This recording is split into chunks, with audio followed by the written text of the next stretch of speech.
un método de vectores. En este caso tenemos un sistema vectorial que le vamos a llamar F1, F2 y F3. Entonces aquí tenemos nuestro sistema vectorial y vamos a realizar dos métodos, el método del polígono y el método analítico. Entonces empezaremos con el método del polígono. Si aquí tenemos, puedes trazar los vectores empezando por cualquier vector. A lo mejor la figura te va a salir diferente, pero el vector resultante siempre va a ser el mismo. Entonces yo en este caso tomé primero F1, F2 y F3. Siempre vas a considerar el ángulo con respecto al eje X y en este sentido contrario a las manecillas del reloj. Por ejemplo, aquí yo trazo, son 20 grados y su magnitud son 20 newtons.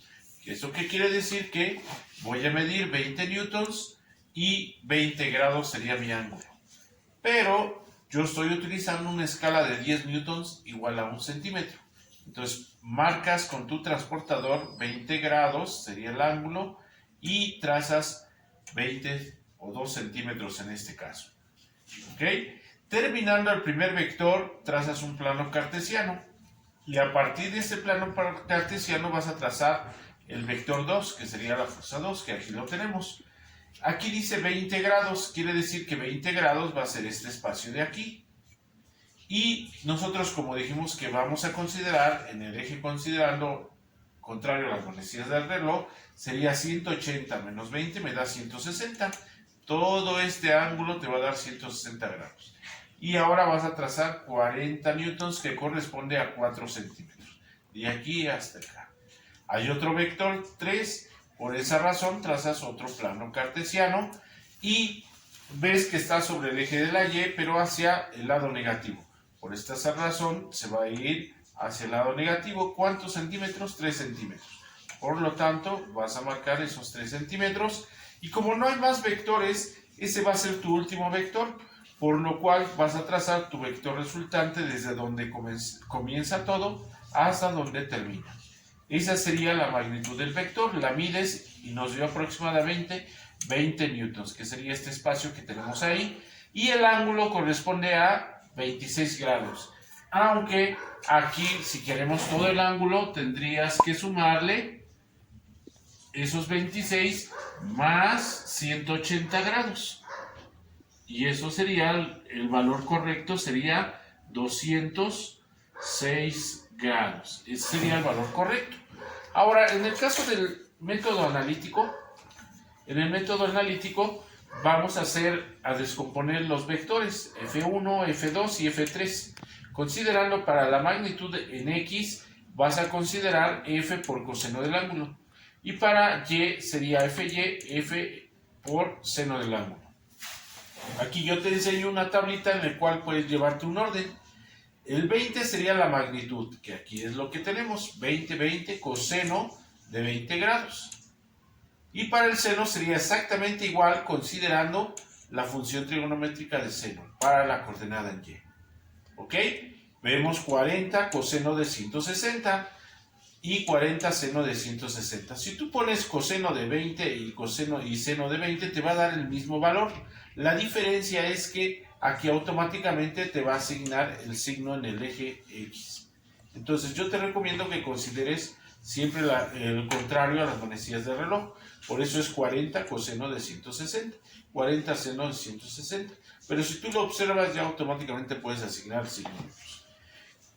Enseguida seguía el 30 coseno de 270, 30 seno de 270. Así lo vas a teclear en tu calculadora. Únicamente debes de considerar que debe estar en deg y no en radianes. Entonces considera los resultados, aquí está en color verde, 18.79 para 20 coseno de 20, 40 coseno de 160 menos 37.58 y 30 coseno de 270 me da 0. En este caso 6.84 para el primero, 13.68 y menos 30. Vas a sumar cada columna. Una le corresponde al eje de las X y considerando su signo y te va a dar menos 18.79. En el caso de las Y te va a dar menos 9.48. Ya que tiene las coordenadas en X y en Y, ahora por teorema de Pitágoras vas a obtener el vector resultante.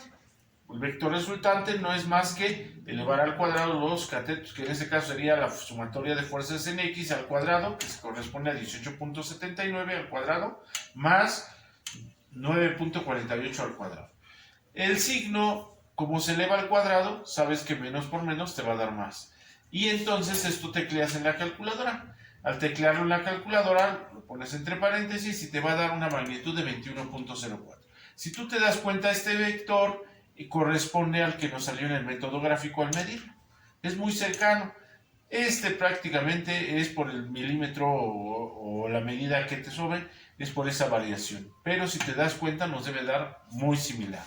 Y para el ángulo tangente, utilizamos la tangente inversa de sumatoria de fuerza en Y entre sumatoria de fuerza en X, que sería tangente inverso de menos 9.48 entre menos 18.79 y me da 26.77.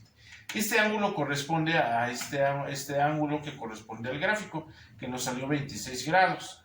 Siempre en el método analítico te va a dar siempre el valor resultante del ángulo correspondiente a lo más cercano al eje X. Es decir, en este caso nos da este pedazo. Tendríamos que sumarle los 180, como lo hicimos aquí, para que vieras que te da el mismo valor, considerando que siempre va contrario a las manecillas del reloj. Bueno, eso sería todo. Espero que te sirva de algo estos métodos analítico y el polígono para vectores. Gracias. Sí.